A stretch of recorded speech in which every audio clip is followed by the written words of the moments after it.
La Race Cross France, c'est une épreuve d'ultracyclisme de 2500 km. Cette année, le parcours démarre de Lille et se termine sur la Côte d'Azur à Mandelieu-la-Napoule.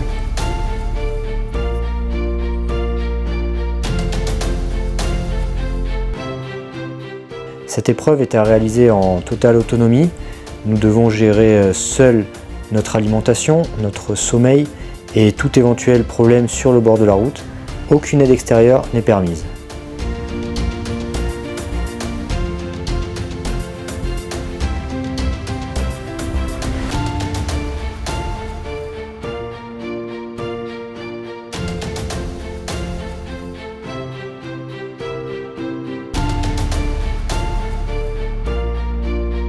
Plus qu'une épreuve sportive, c'est également une vraie aventure humaine où l'on passe par tous les états. Putain, quel enfer! Petit matin, lever de soleil dans le Tourmalet. Ah, c'est trop beau.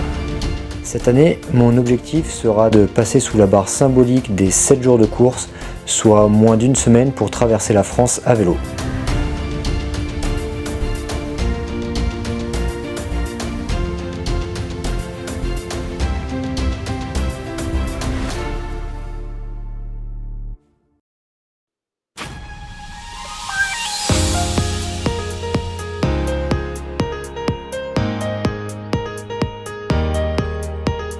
Bon, voilà, on est à un mois de la RAF tout pile.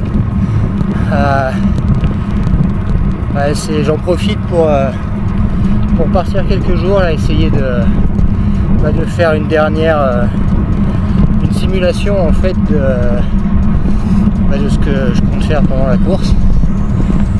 Et ce sera sûrement ma seule cette année.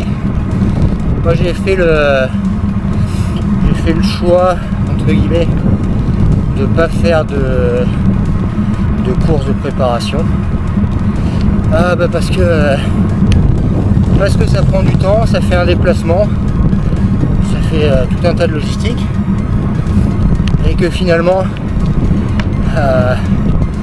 c'est pas comme en triathlon ou sur des compétitions plus classiques où on va avoir besoin de rythme ou de choses de ce genre-là qu'on peut retrouver qu'en compétition.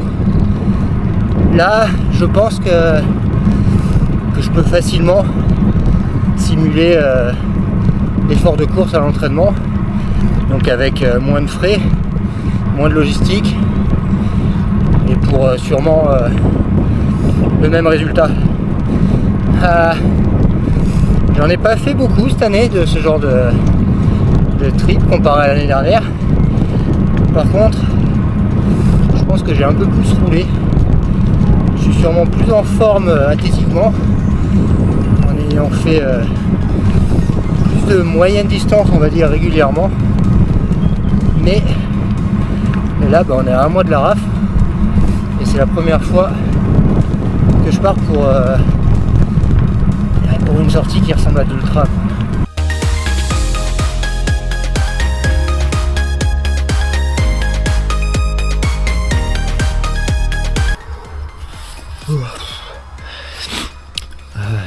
Je viens de dormir 3 petites heures ici, à côté de mon vélo. Bon, c'est pas mal parce que ça permet de tester le matériel et de me rendre compte que j'ai eu froid aux pieds et j'ai pas bien dormi. Pourtant j'avais les chaussons que j'aurais pu mettre. Mais voilà, normalement ça va avoir suffi pour pouvoir repartir pour la journée. Allez, on remballe tout et on est reparti.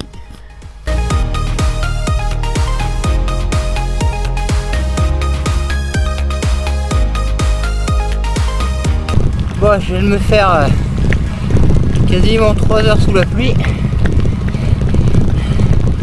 Du coup je change un peu les plans, je vais pas insister trop, surtout que j'ai pas envie d'aller chercher les cols assez haut. Donc je fais un petit col de la Placette, je suis bientôt au sommet, et hôtel à Grenoble.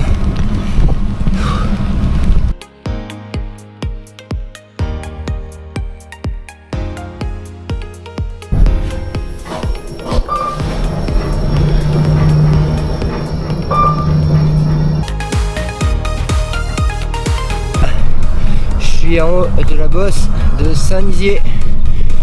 Elle est peut-être pas connue cette bosse, mais moi je voulais absolument la refaire parce que c'est ici l'an dernier que ma raf a basculé et qu'elle a failli basculer bien plus mal.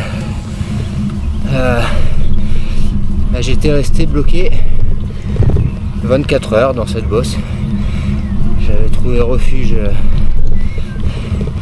dans une auberge, puis chez l'habitant, et ça m'avait permis, même en perdant beaucoup de temps, de pouvoir finir la raf. Alors pas comme j'aurais aimé, mais pour une première expérience, fini quand même. Bon, elle est quand même pas facile cette bosse, mais rien à voir avec il y a presque un an. Allez, on continue.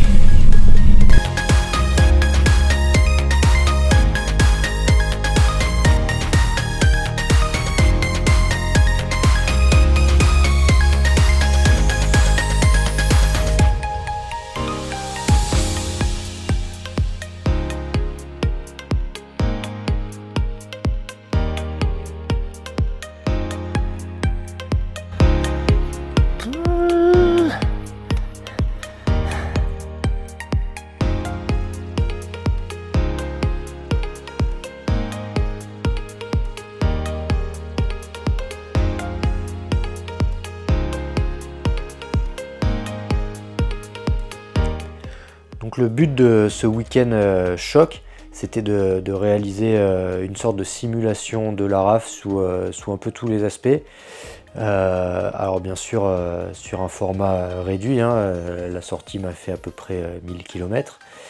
Mais ces 1000 km que j'ai répartis de façon à simuler déjà le parcours de la raf avec un premier tiers, première moitié qui était plutôt roulante, où du coup je me suis forcé à utiliser beaucoup mes prolongateurs, et une deuxième partie un peu plus montagneuse avec notamment le Mont Ventoux. Donc voilà, c'était une bonne simulation sur cet aspect-là. Et puis ben voilà, le but de faire ce genre de sortie, c'est de créer des automatismes et de tester un peu tout ce qu'il y a à tester et tout ce qu'on va pouvoir rencontrer le jour de la course.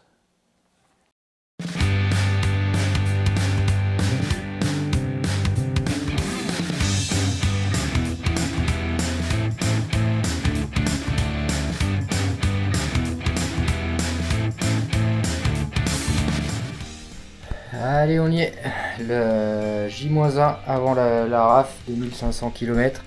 On vient d'aller rouler, c'était plus pour le matériel que pour l'entraînement. L'entraînement maintenant, il n'y a plus grand chose à faire. Voilà, là je suis en train de finaliser la préparation de mes sacoches.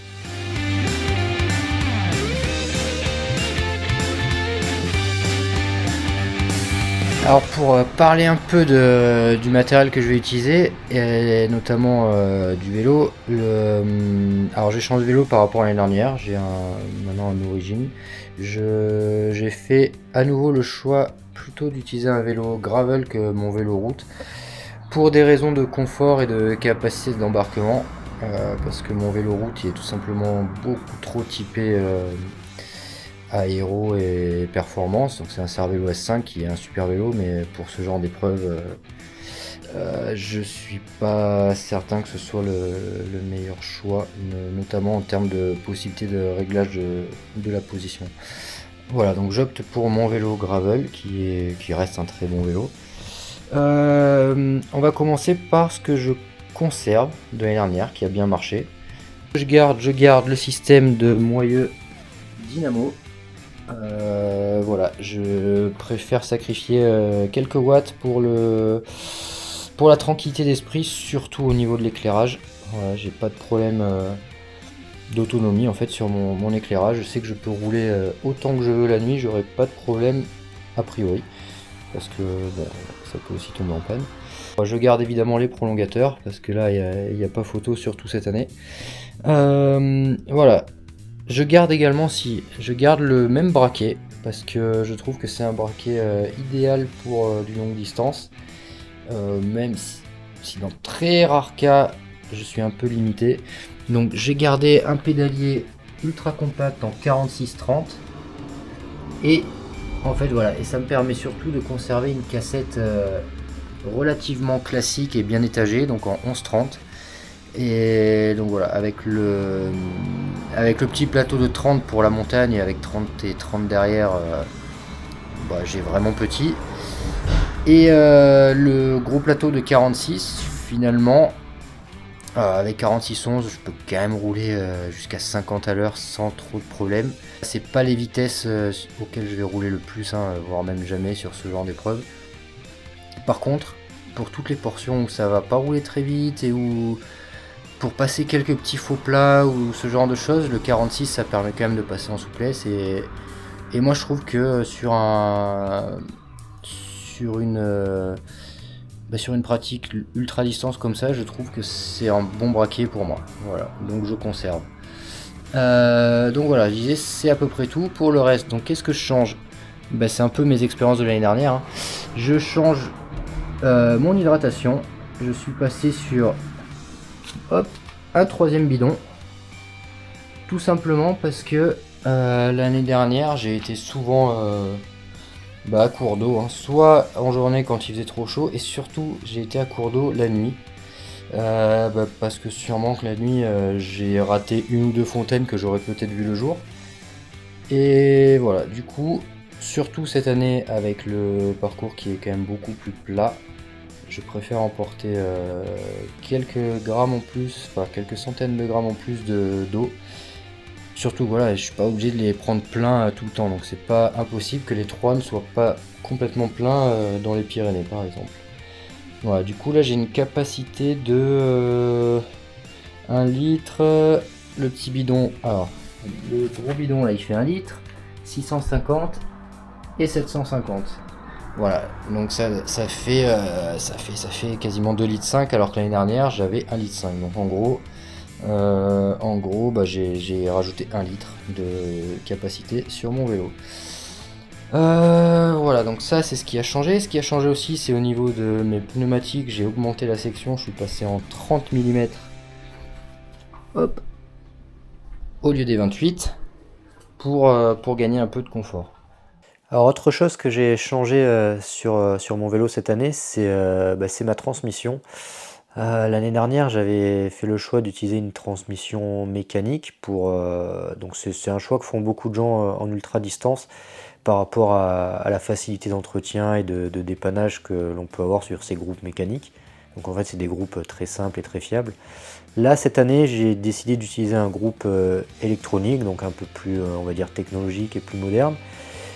Donc avec des inconvénients, notamment de maintenance ou pour dépanner sur le bord de la route, ça peut être un peu plus compliqué, mais on peut considérer qu'aujourd'hui ce genre de groupes sont assez fiables. Par contre, si j'ai décidé de changer cette année, c'est par rapport à l'expérience de l'année dernière où j'avais complètement perdu la sensibilité au niveau de mes mains et j'ai eu du mal, j'arrivais même plus à passer mes plateaux sur la fin de la rafle l'année dernière.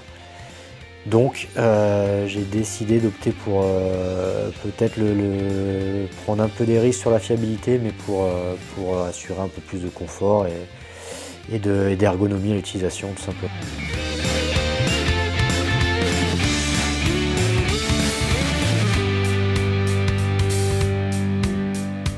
Allez, on est bien arrivé à Lille, la première épreuve du train est passée.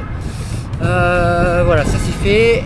Maintenant, j'ai plus qu'à aller rejoindre le lieu de départ, le Pitwin Village, pour retirer mes dossards et puis attendre sagement mon heure de départ. Allez, à tout à l'heure.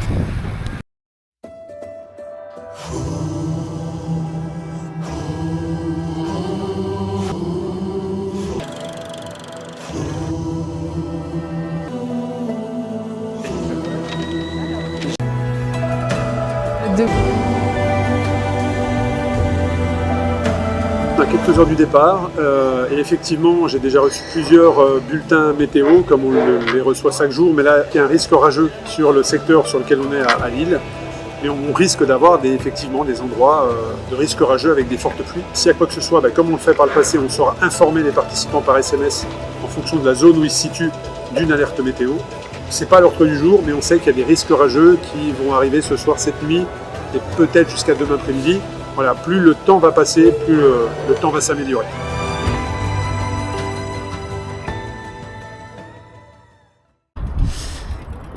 Allez, départ dans 20 minutes. Voilà, je suis prêt. J'ai laissé mes affaires. Et il n'y a plus qu'à y aller. J'espère. On va peut-être éviter la pluie. On croise les doigts. Mais je m'apprête quand même à ce qu'il y ait du mauvais temps. Avec moi, 9, 8, 7, 6, 5, 4, 3, 2, 1, go baby!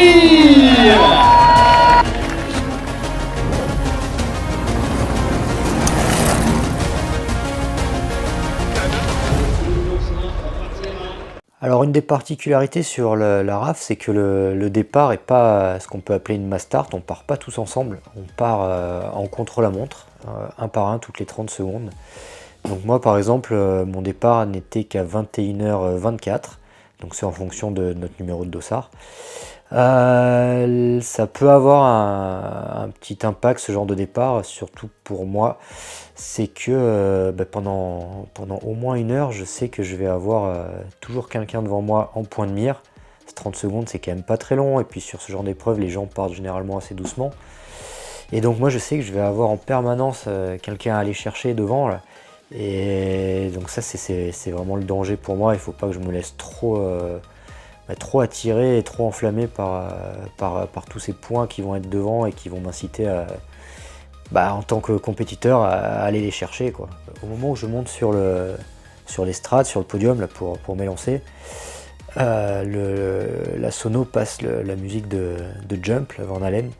C'est la musique de l'Olympique de Marseille. C'est mes premiers souvenirs de sport en fait, en 93 avec la Ligue des Champions. C'est une période qui m'a marqué quand j'étais gamin. Et voilà, c'est mes premières émotions, mes premiers souvenirs de sport, hein, tout simplement. Et voilà, donc franchement c'est motivant, quoi. Ça me motive de partir sur cette chanson. Attention senior, 5, 4, 3, 2, 1, go!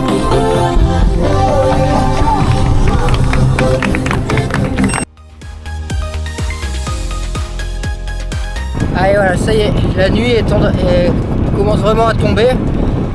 On va entamer les 4-5 heures de nuit qui me plaisent pas trop, mais on va essayer de tirer au moins jusqu'à la première base de vie. Et j'ai eu un peu peur là au départ, parce que mal à la tête, mal aux jambes, et je pense que ça a l'air d'aller mieux, ça a l'air d'être redevenu à peu près normal. Je pense qu'il me fallait peut-être le temps de me mettre en route là, après les heures de train, les heures à attendre. Mais bon, allez, croise les doigts, j'espère que c'était rien, mais ouais, vraiment pas des bonnes sensations au départ. Voilà, je viens de passer un peu plus qu'une heure et je suis même à 34,5 de moyenne. Ouais, je m'y attendais un peu avec l'euphorie, parcours roulant. Et ouais, je vais essayer de me calmer un peu. De toute façon, la nuit, souvent, ça me calme automatiquement. Les sensations sont différentes. Voilà, allez.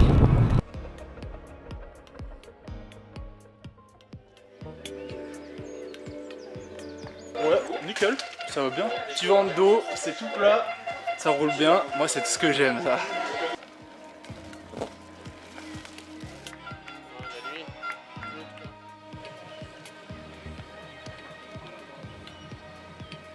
Vous tirez par là. 31 de moyenne et je me fais rattraper par un Suisse, Jonas, Alexandre. Ouais, je suis arrivé à la première base vie, je profite pour faire une petite sieste avant de repartir pour une longue journée. Ça va, ça se passe à peu près bien. Ça a roulé fort quand même. On a quasiment 32,5 de moyenne sur les 250 premiers kilomètres. Ça va, à part une petite douleur au genou qui revient. Comme l'année dernière, j'avais réussi à la gérer. J'espère que je vais la gérer aussi cette fois-ci. Voilà, allez.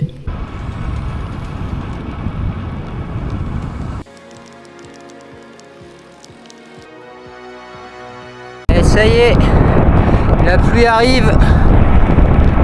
Alors on y a échappé cette nuit, mais là, j'ai l'impression que c'est parti. Allez, première boulangerie de la RAF. Et évidemment, le premier flanc. Bon, il est un peu tôt là, il est même pas 11h, mais je me suis arrêté parce qu'il pleut vraiment fort. Et puis bon, avec la nuit dehors et le petit déj à la base de vie ce matin assez tôt, vers un peu avant 6h, je commençais vraiment à avoir faim. Et vu que j'ai trouvé une boulangerie, je me suis arrêté. Voilà. Je vais essayer après de faire d'un bloc jusqu'à la base de vie de Guignon. J'ai pris un peu de ravito pour essayer de pas m'arrêter, mais bon, on verra.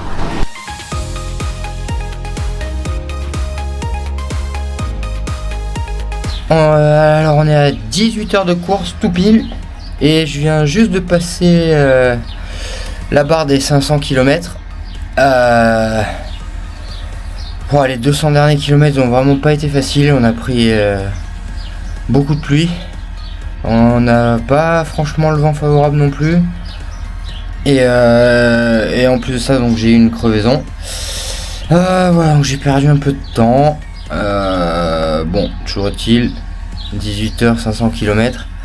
Je devrais arriver à la base vie de Guignon au kilomètre 620 largement avant les 24 heures de course. Donc ça fait une belle avancée. J'ai pas encore décidé, mais il y a des grandes chances que je m'arrête à Guignon. J'avais envie de pousser jusqu'à Vichy, mais pour dormir à Vichy, mais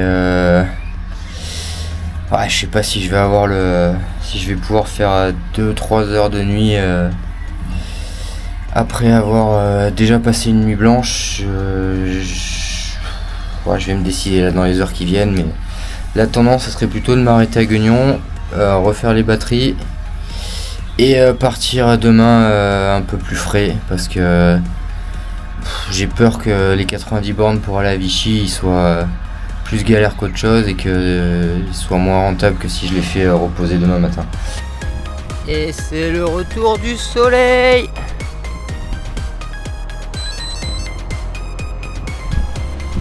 On va en profiter parce que ça va pas durer longtemps, je crois. Allez, je suis au kilomètre 600.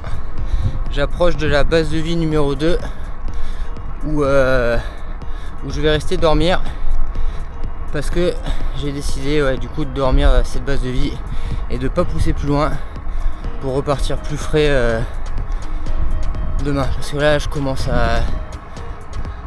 à tomber un peu. Voilà, allez, plus que 30 petits kilomètres.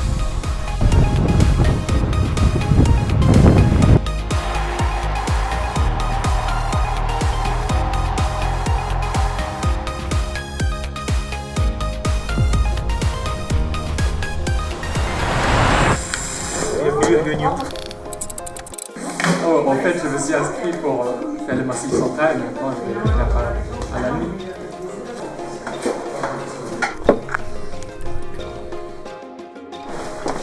Moi je vais filer, merci. Allez, on se verra tout à l'heure. Je me vois pas, je connais pas le pas de Pérol et tout, je me vois pas faire le pas de Pérol sans avoir dormi et tout. Il s'est arrêté entre Jonas là ou il a vu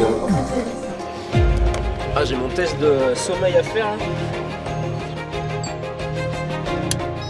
Donc on a décidé de mettre en place cette règle en collaboration avec un chercheur qui est Rémi Urdiel, et donc on lui a demandé il y a maintenant 2 ans de nous faire plusieurs simulations, de manière à non pas imposer un arrêt, mais contrôler et orienter un arrêt. Et donc c'est comme ça qu'après 34 simulations, on est arrivé à une règle d'arrêt cumulé de 4 heures par tranche de 36 heures. Comme ça ne contraint pas le participant à s'arrêter au bout de 24 heures, ça lui laisse la liberté d'aller se challenger sur de la fatigue et d'avoir des premiers filtres qui sautent, mais ça ne l'envoie pas droit dans le mur, et droit dans le mur c'est 2 nuits sans sommeil, ça c'est irresponsable. Notre mission, elle est d'aider les coureurs à avoir la bonne stratégie de sommeil pour qu'ils puissent rester en sécurité. Le manque de sommeil, c'est en fait un des déterminants de la contre-performance selon moi. Et il faut qu'on arrive à aider les coureurs à rester bien lucides, bien en maîtrise d'eux-mêmes. Il y a des coureurs qui risquent de perdre le contrôle en tirant un petit peu trop, en allant un petit peu plus loin que ce qu'ils sont capables de faire. On ne peut pas relier en fait le sommeil à la performance directement. Ça se joue quand même à la pédale, c'est une bonne nouvelle. C'est-à-dire qu'en fait, c'est pas celui qui va dormir le moins qui va absolument finir devant. Tu vois. Le premier, le vainqueur de la course, sur le 2500, va avoir dormi 2 fois plus que le second. Et donc 20h, 10h à peu près.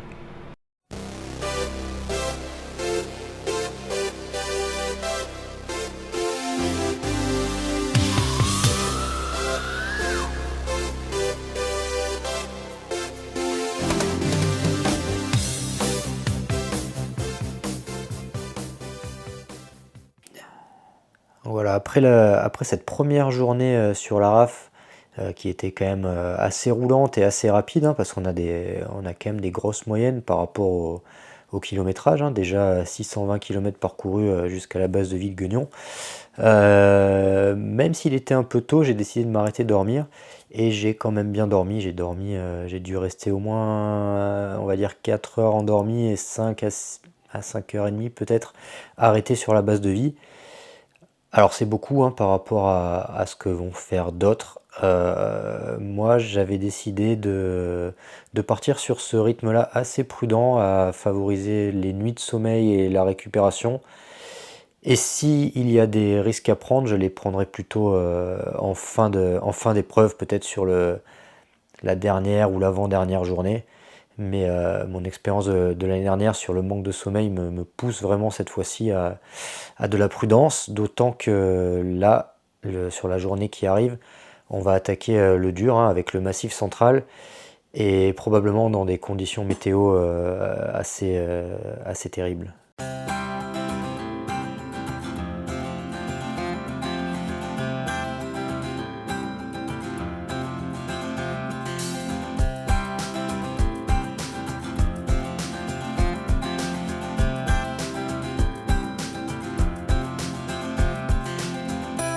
Bon allez, deuxième journée sur la RAF.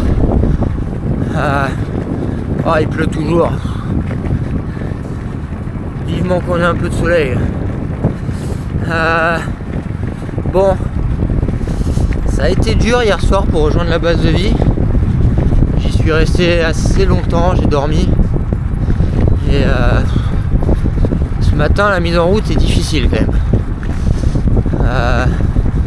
J'ai eu quelques somnolences encore sur le vélo. Je viens de m'arrêter à faire une toute petite sieste. On va voir si ça repart et je vais pas tarder à arriver dans le Massif central.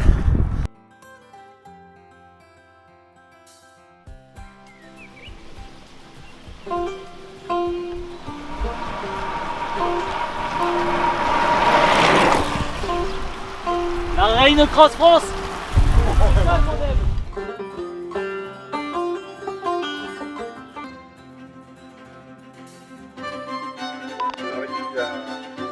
Il y a quand même traversé, rien que... Moi je pense que, ouais, à partir de 22, 23 heures... C'est de la grêle qui tombe, de la grêle.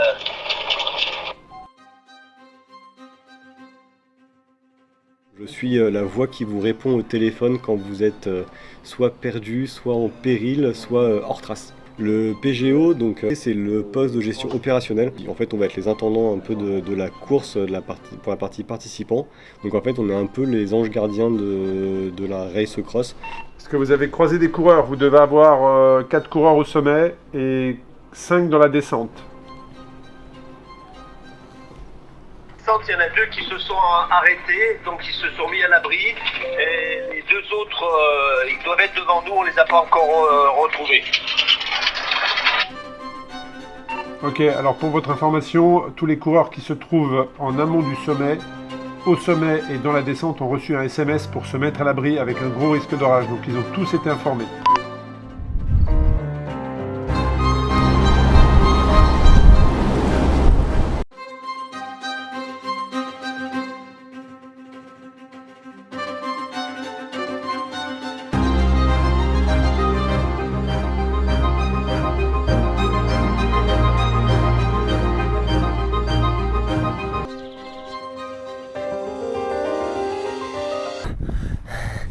Putain, quel enfer!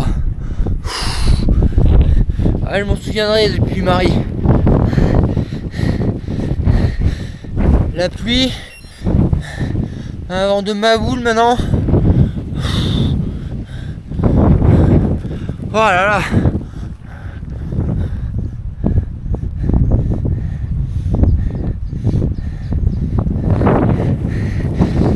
J'imagine que ça doit être beau, mais on voit rien.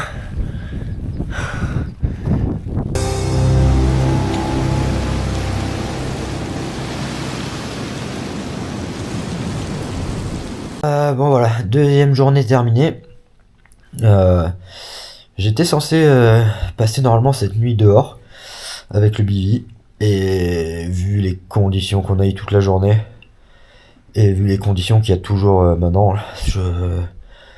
j'ai préféré prendre un hôtel que Candice m'a trouvé. Et je vais essayer de bien récupérer cette nuit. Je vais profiter justement de cet arrêt pour bien récupérer, parce que je vais perdre un peu de temps, mais c'est possible que je le rattrape par la suite, justement en ayant eu cette possibilité de bien récupérer. Et surtout, non, là, les conditions dehors, pour dormir dehors, c'est un peu trop. Déjà la journée sur le vélo, là, c'était vraiment compliqué. Le parcours, déjà, en lui-même, était dur, avec la traversée du Massif Central et des petits cols pas forcément connus, mais ouais, raide, sur des mauvaises routes en plus. Donc déjà, ça, la pluie toute la journée, et vent de face en plus, un petit vent, sauf dans la montée de Puy-Marie. Wow, il y avait un vent, c'est un truc de fou, j'ai failli en tomber du vélo à un moment. Voilà, ouais, ça pour dire que grosse journée. Alors sur le papier, j'ai que 340 km je crois. Mais c'est 340 beaux kilomètres. Voilà, le but du jeu là, c'est de bien récupérer. Je vais même pas mettre le réveil très tôt, là, je vais profiter là d'être à l'hôtel, je dors bien. Et demain je vais essayer de faire une grosse journée pour rattraper les kilomètres que j'ai pas fait aujourd'hui. Normalement demain c'est bien plus plat et je suis pas sûr de pouvoir aller jusqu'à la base de vie d'Anglette, mais ce serait bien. Et puis surtout, j'ai aussi fait le choix de m'arrêter parce que normalement demain il fait beau, donc autant être à l'hôtel et dormir quand il pleut encore un peu là, et rouler demain quand il fera beau. Allez, je me repose.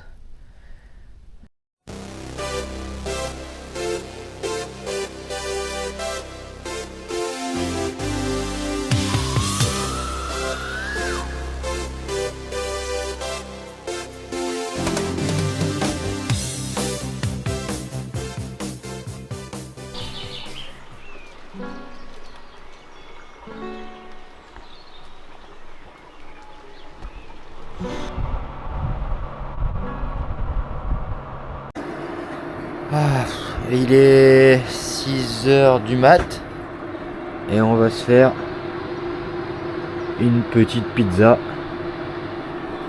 Je commence à avoir la dalle. Je suis parti un peu avant 4h du mat. Il pleuvait encore. C'est pénible. Là par contre j'ai l'impression qu'il commence à y avoir un peu les nuages qui se dissipent. Je vais me réchauffer avec cette pizza là et j'espère qu'après on va enfin avoir une belle journée quoi.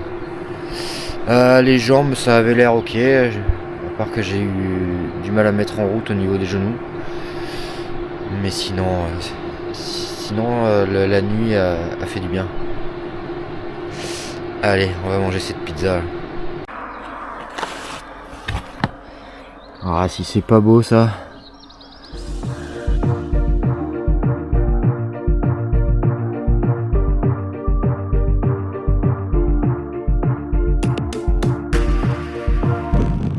On va quand même faire quelques images quand il fait beau.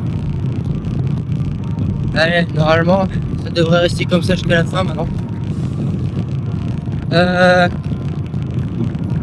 Allez, l'objectif là maintenant, ça va être de réussir à tirer jusqu'à la base de vie d'Anglette pour dormir. Il devrait être, j'espère y être un peu avant minuit et dormir, essayer de dormir vite, peut-être 4-5 heures, et attaquer les Pyrénées demain matin. J'aimerais bien pouvoir faire.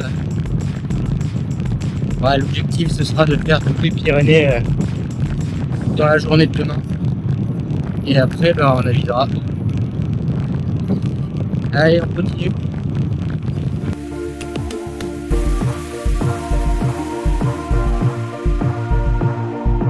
Je suis content qu'il y ait un peu de soleil parce que ça, c'est la première fois en 3 jours passés sur le vélo que je peux enfin sortir la tenue blanche créée spécialement là, pour cette raf avec du sur la manche gauche et le marteau sur la droite.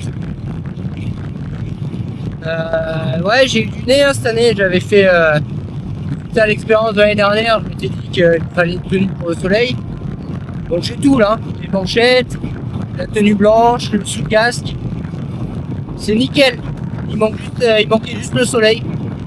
Ouais, alors le retour du soleil sur cette 3e journée, c'est vraiment le fait marquant de la journée parce que à part ça, honnêtement, c'était un peu ce qu'on peut appeler une vraie journée de transition, là, comme on peut l'avoir des fois sur le Tour de France, c'est-à-dire que qu'il s'est pas passé grand chose. J'avais derrière moi le Massif central et j'avais en point de mire déjà les Pyrénées. Et malgré tout, il y avait pas loin de 500 km à faire entre les deux, sur lesquels j'avais un peu la tête déjà à l'après. Voilà, l'autre un peu information de cette journée, malheureusement, c'est petite alerte, un début de problème au niveau des fesses.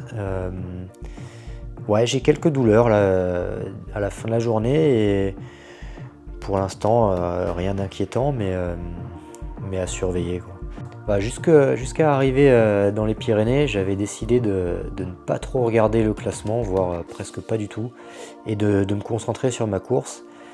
Et là, les 1000 derniers kilomètres, c'est vraiment une portion de course où je m'étais dit que j'allais peut-être éventuellement commencer à changer ma stratégie et à prendre peut-être des risques en fonction de ce qu'il y a à gagner ou à perdre.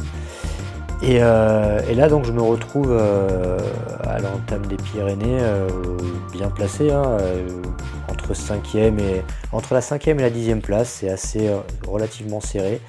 Par contre dans ma catégorie je vois que j'ai fait quand même un peu le trou et voilà, donc au niveau de ma catégorie c'est jouable. Au niveau du scratch on va dire qu'il y a 3-4 personnes qui sont vraiment hors d'atteinte pour moi, je pense.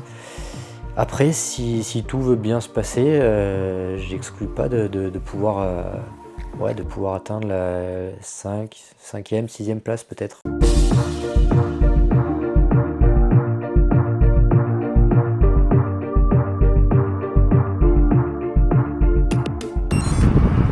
Et voilà, j'arrive sur la base de vie numéro 3 de Anglette, à côté de Bayonne. C'est quand même un truc de fou cette épreuve. Il y a 3 jours, on était à Lille. Et là on se retrouve à Bayonne, quoi. En 3 jours de vélo, ça paraît complètement fou, mais en passant par le Massif central en plus. dans des conditions complètement dantesques.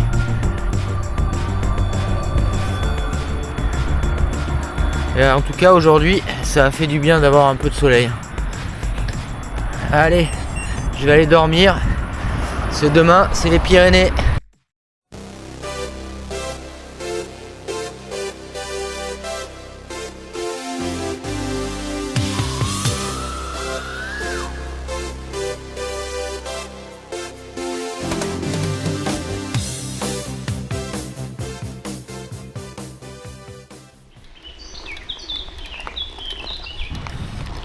Et ça y est, les voilà, elles sont là. Les Pyrénées.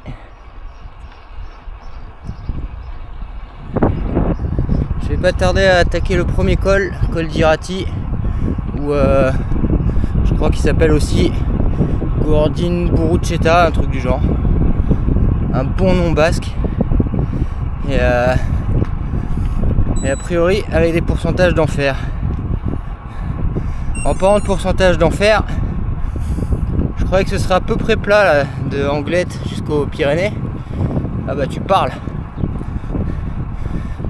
On n'a pas arrêté de prendre une succession de petits murs jusqu'à 20-25% par endroit. C'était un bon enfer. Ça fait que j'ai quasiment pas avancé là ce matin. Donc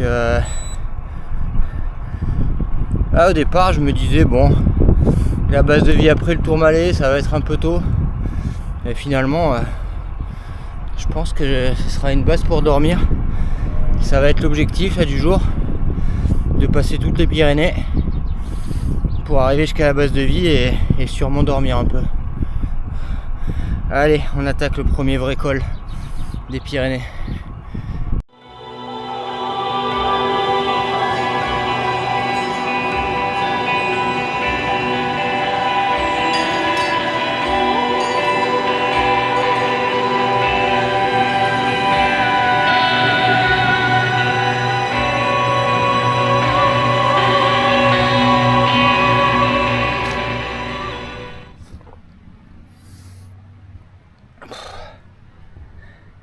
À l'école de Marie-Blanc. C'est trop raide. Je suis obligé de m'arrêter pour boire, j'arrive pas à boire en roulant.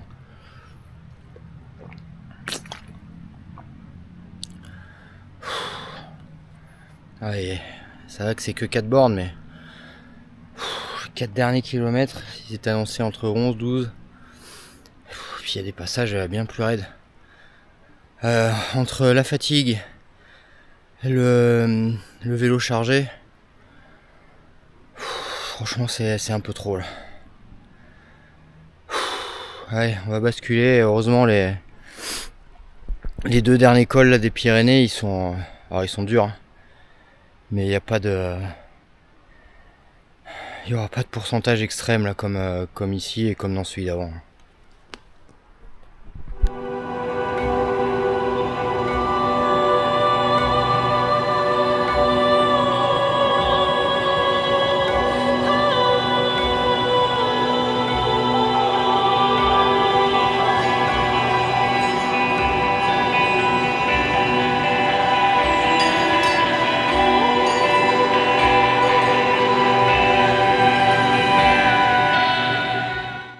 Alors cette journée dans les Pyrénées, c'était vraiment une journée que j'attendais parce que ça faisait longtemps que j'avais plus roulé dans ces cols et dans ces coins de la France que j'aime beaucoup. Et ouais, malheureusement, la journée s'est pas passée du tout comme j'aurais aimé. J'ai déjà pas pu réaliser les kilomètres que j'aurais voulu, hein. Je voulais pouvoir dormir après le Tourmalet. Finalement, dans le col de Spandel, je me suis rendu compte que ça allait pas être possible et je me demandais même à quel point ça allait être possible de continuer ou pas la RAF. À ce moment-là, je suis vraiment, je suis au bout, quoi. Je suis fatigué, j'ai plus de jambes et j'ai des douleurs vraiment qui commencent à être dures à gérer au niveau du genou, au niveau des tendons d'Achille et surtout au niveau de la selle. Ça devient vraiment insupportable. J'ai des longues portions où je peux plus m'asseoir sur ma selle. Ouais, voilà, c'est vraiment très compliqué. Dans ces conditions-là, je préfère m'arrêter à Argelès-Gazost. Assez tôt, hein, je crois qu'il est à peine 19h. Donc je mange et je me mets dans un hôtel et je décide de dormir 6 heures.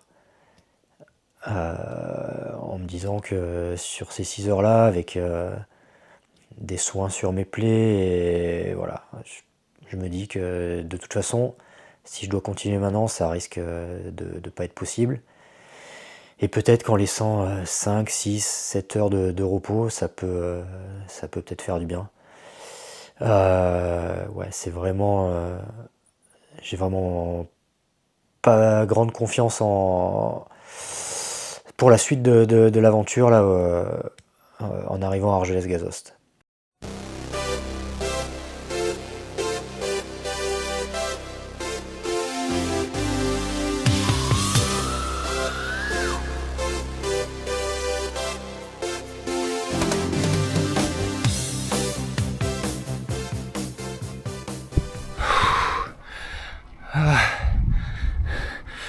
Bon, franchement, hier soir, j'étais franchement pas loin de penser que j'allais abandonner, parce que j'étais dans le dur déjà, et puis j'ai des blessures à la selle notamment et aux genoux. Du coup, j'ai pas fait ce que j'avais prévu hier, c'est-à-dire je comptais faire le Tourmalet le soir pour dormir à la base de vie de Saint-Octave. Et donc ouais, j'ai pris l'option plus raisonnable de m'arrêter dans un bon hôtel avant le Tourmalet pour déjà passer une bonne nuit sur un bon matelas. On est quand même mieux que dans les bases de vie, y a pas à dire. Et surtout, ça m'a permis de me soigner un peu, notamment sur mes blessures là, au niveau de la selle. Ça a l'air d'aller mieux. J'ai un peu repris aussi le réglage de la selle pour réduire l'appui. Écoutez, ça a l'air d'aller mieux et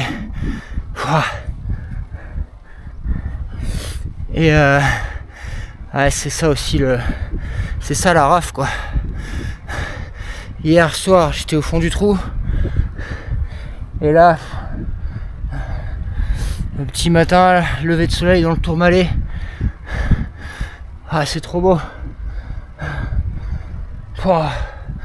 Hier soir je me disais vraiment mais qu'est-ce que je fous là. En plus je reçois les photos de la famille là, qui sont au camping. Il y avait les petits dans la piscine. Je me disais putain, qu'est-ce que je fous là, je serais mieux là-bas. Et là ce matin non. Là ce matin je me dis j'ai trop de la chance d'être là. Allez.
C'était les grottes du Madazil.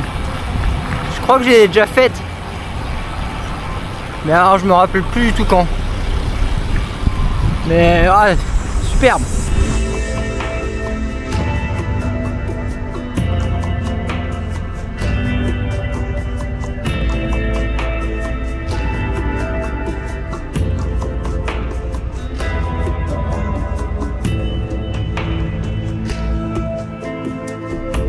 Bon, je m'apprête à m'élancer dans la nuit là. Je vais sûrement avoir 2 heures de nuit pour rejoindre la base de vie de Pézenas, où il me restera 500 km. J'espère être dans le Ventoux demain, après-midi, et après on verra. Il faudra sûrement que je dorme un tout petit peu avant de finir. Je sais pas quand, jeudi matin peut-être.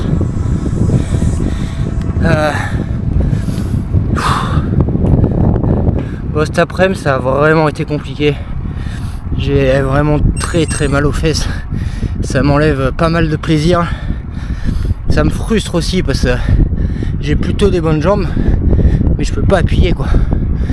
J'ai tellement mal, je suis pas bien pour appuyer. J'espère que ça va passer là, un peu, mais j'y crois pas. Je vois pas comment ça peut passer. Allez, j'essaie de rejoindre la base de vie là, et je vais essayer de redormir. J'hésite à prendre un petit risque là ce soir, dormir un peu moins, mais je sais pas si ça sert à quelque chose en fait. Jusqu'à présent j'ai bien dormi et j'ai bien roulé les journées, donc ouais, je verrai.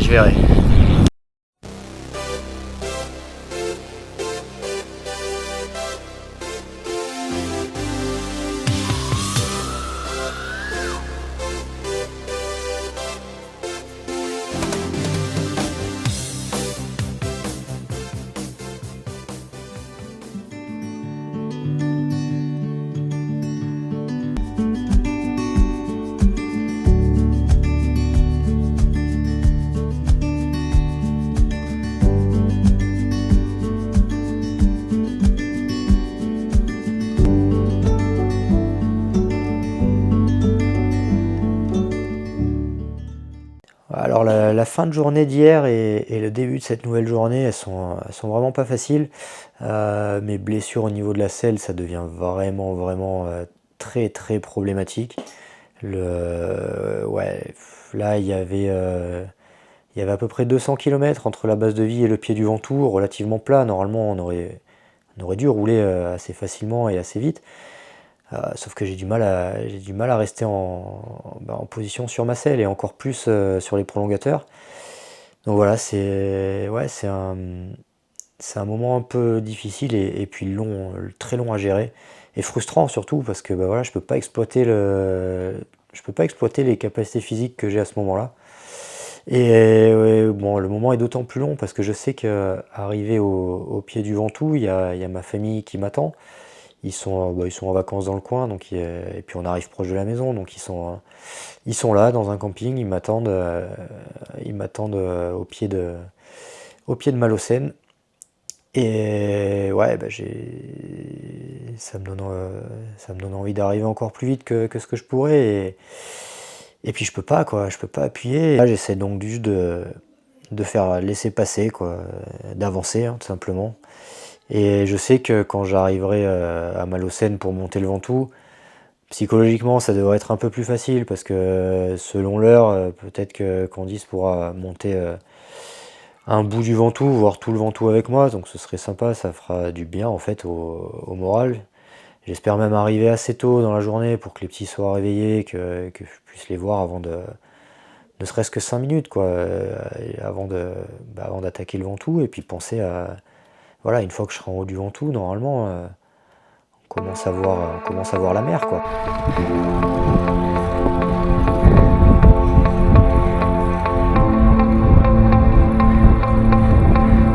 C'est bien la première fois qu'elle peut me lâcher dans le Ventoux.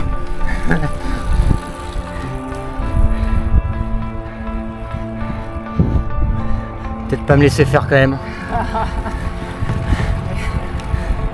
Ouais, si, je vais me laisser faire.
Quand j'arrive sur la dernière base vie à Sceaux, donc dans la descente du Ventoux, j'ai une grosse hésitation, je sais pas trop quoi faire à ce moment-là, il est assez tôt, il est même pas 20h, il fait encore jour. Je me sens relativement bien parce que je viens de descendre 20 bornes et j'hésite à rester dormir un petit peu, 1 heure ou 2, et puis après il reste grosso modo 220-230 km. Et voilà, je me dis que c'est faisable de finir d'une traite. Je vois aussi qu'il y a Eric Le Blacher qui est, lui, arrivé peut-être une petite demi-heure, 1 heure avant moi. Il est en train de dormir à la base de vie. Ouais.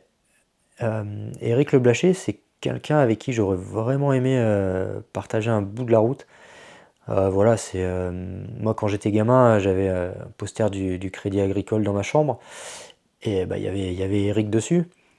Et voilà, j'ai découvert la Race Cross France il y a peut-être 3-4 ans en écoutant un podcast d'Arnaud où il interviewait notamment justement Eric. Ouais, sans même parler de classement ou de course, ouais, j'aurais bien aimé pouvoir partager un bout de route avec lui. Toujours est-il que je décide de ne pas m'arrêter à cette base de vie et de continuer la route. Enfin, pas m'arrêter dormir du moins. Et je me dis que je dormirai plus tard sur la route et que c'est le moment peut-être de prendre un risque, de peut-être dormir qu'1 heure, 1 heure et demie sur le bord de la route et de finir comme je peux. Mais en fait, je suis resté dormir entre 3 et 4 heures. J'ai pas réussi en fait à prendre ce risque-là. Je sais pas, j'avais comme un frein, une espèce de sécurité peut-être par rapport à la mésaventure que j'ai eue l'année dernière. Et voilà, en fait, je me suis dit que j'avais plus grand chose à gagner sur cette course. J'allais finir au mieux 6e et au pire 8e, à la place à laquelle je finis. Et par contre, j'avais encore tout à perdre au niveau de ma catégorie. J'étais en tête avec pas mal d'avance, mais sur une épreuve comme la RAF, des heures d'avance, ça peut fondre très vite.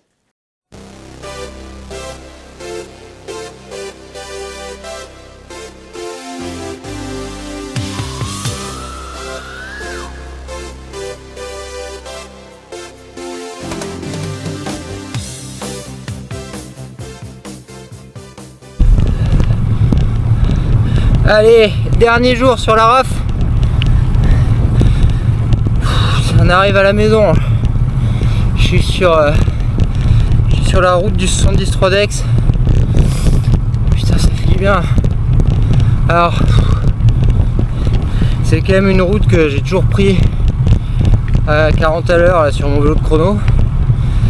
Putain, là je suis planté à 16 à l'heure, mais c'est pas grave. Allez, dans 160-170 km, sera fini avec cette raf. Ah putain, elle aura été belle, mais elle aura été dure. Allez, pas fini, il faut quand même rester concentré. Il reste, il reste que 160-170. En temps normal, c'est déjà une belle sortie, quoi.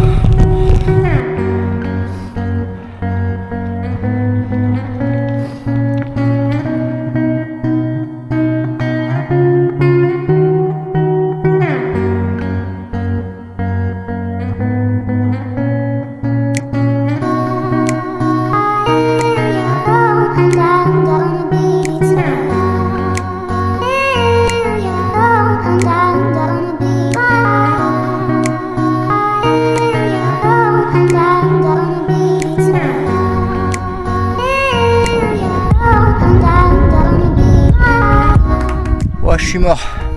Heureusement que c'est bientôt fini. Une petite pause cookie. Et encore 2-3 coups de cul et je serai à Comps d'ici peut-être 15-20 bornes. Et après globalement ça va quand même bien descendre. Et il y aura la remontée du Tanneron. Qui est dur, mais je pense que quand j'en serai là, dans la tête, elle sera pas si dure que ça. Ce matin, je souffre. Hein. Je sais pas si c'est que je commence à avoir envie que ça termine, mais ouais, j'ai pas de jambes. Allez, une dernière petite pause. Et puis après, on va essayer d'y aller d'une traite jusqu'à Mandelieu. Cette dernière journée, elle a vraiment pas été simple à gérer pour moi, même si sur le papier, elle était courte, mais c'était uniquement des routes que je connais par cœur, que je fais un nombre de fois incalculable à l'entraînement. Et en fait, j'avais énormément de repères sur ces routes, et là, on se rend vraiment compte de l'état dans lequel on est. Et voilà, en plus de ça, quelque part, ça fait plusieurs heures maintenant, depuis hier, je sais que je vais finir cette course. Donc c'est plus vraiment un objectif, je sais que ça va le faire. Au niveau du classement, je sais que je peux plus aller chercher grand chose devant et que je peux plus vraiment perdre grand chose derrière non plus. Et voilà, j'ai envie d'arriver, mais à la fois j'ai plus envie de me faire trop mal, j'ai plus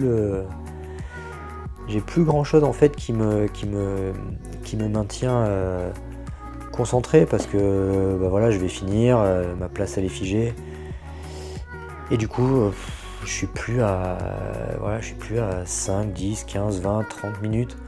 En fait ça changera rien, ma course sera la même maintenant, et donc il n'y a plus qu'à profiter en fait, et puis voilà, et puis à finir quand même, il faut quand même finir sur les deux roues.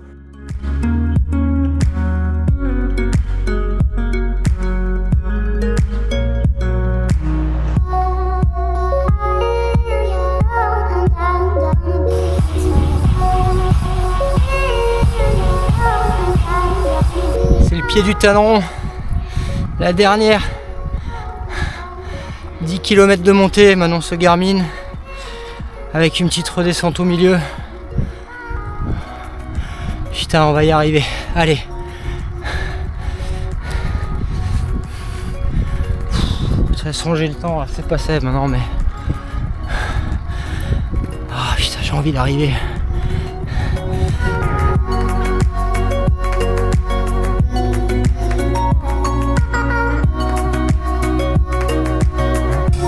Allez, dernier kilomètre.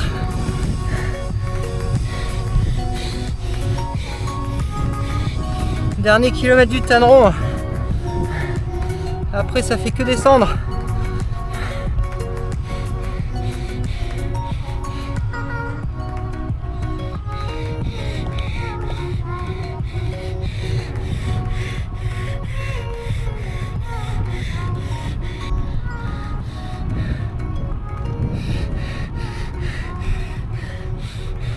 Allez, 200 mètres. Putain.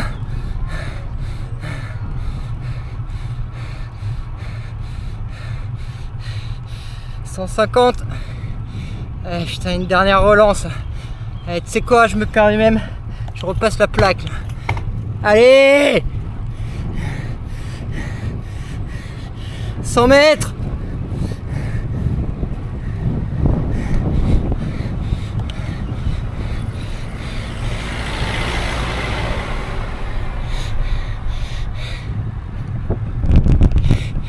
Yeah!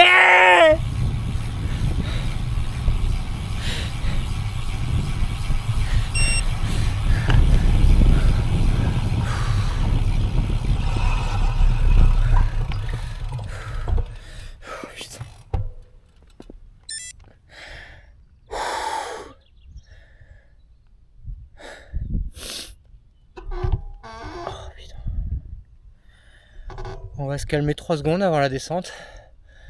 J'ai envoyé un message pour prévenir. Ça sert à rien de s'affoler.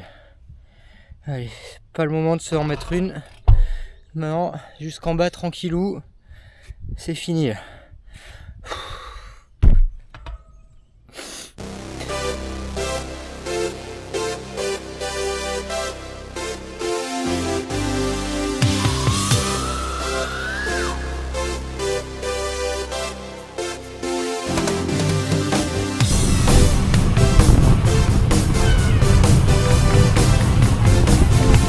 Allez, viens.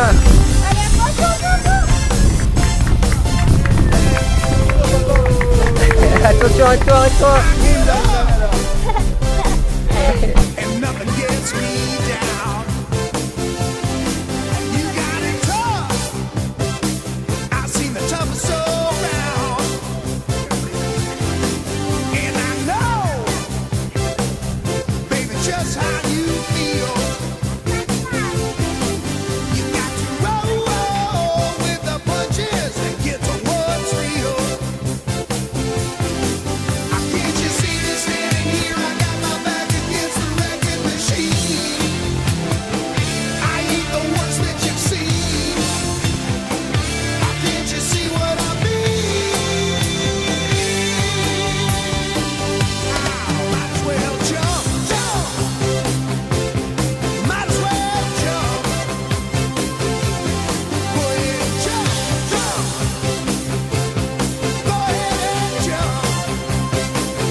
Globalement, je suis quand même plutôt satisfait de ma RAF de cette année. Voilà, peut-être que j'ai été un peu trop prudent par moment, qu'il y avait moyen de prendre un peu plus de risques pour aller chercher un meilleur classement, mais la satisfaction cette année de finir la course en ayant le sentiment de toujours maîtriser à peu près mon sujet, de ne pas avoir de grosses faiblesses physiques. Voilà, je pense que ce qui m'est arrivé l'an dernier, où j'ai été arrêté pendant 24 heures de fatigue, ça m'a laissé une sorte de cicatrice, et j'avais pas envie de revivre ça cette année. Donc voilà, j'avais toujours un peu cette épée de Damoclès au-dessus de la tête. Ça m'est arrivé l'année dernière, je me disais en permanence que ça pouvait m'arriver à nouveau à tout moment. Donc je suis content d'avoir pu gérer une RAF pleine. Voilà, c'est bête à dire, mais L'an dernier, alors oui, je suis finisher, mais quelque part au fond de moi, je me sentais pas réellement finisher de cette course parce que je l'ai pas fini de manière réellement pleine jusqu'au bout. C'est-à-dire que l'année dernière, les 500 derniers kilomètres, je les ai bâchés et je cherchais plus à donner le meilleur de moi-même. Cette année, c'est pas le cas. Je suis allé vraiment au bout du bout. Voilà, j'ai géré des blessures, notamment au niveau de la selle, qui ont été compliquées. Hein. Mais j'ai pas lâché. Et après, ben voilà, c'est ma deuxième saison d'ultra et je suis encore, j'ai pas encore vraiment basculé dans le côté complètement ultra. C'est-à-dire, je pense que je roule un peu toujours comme un coureur, quoi. Je roule peut-être un peu trop vite et je gère peut-être pas bien encore les temps d'arrêt. Quand j'analyse les résultats, il n'y a que le vainqueur qui roule à peine plus vite que moi, mais ça se joue je crois que ça se joue à moins d'1 heure près. Autrement, je suis plus rapide que Eric, que Régis, que même Joachim. Mais à la fin, voilà, ils sont 10, 6, 4, 3 heures plus rapides que moi. Parce que simplement, ils ont sûrement plus d'expérience que moi et ils gèrent bien mieux les moments en dehors du vélo. Je ne sais pas encore quand je reviendrai sur la RAF. Probablement pas l'année prochaine. Mais je reviendrai, c'est sûr, parce que cette course, elle est fabuleuse. Hein, c'est indescriptible en fait. C'est dur à expliquer. Il faut la vivre de l'intérieur. Et surtout, voilà, je pense que j'ai besoin d'apprendre encore un peu à rouler en ultra distance pour revenir un jour sur la RAF avec des ambitions encore plus hautes, c'est-à-dire que voilà, là je m'étais fixé cette année de passer sous les 7 jours de cours. Je savais que c'était à ma portée, je pense que ça l'était même l'année dernière. Mais là clairement la suite c'est de passer sous les 6 jours de course.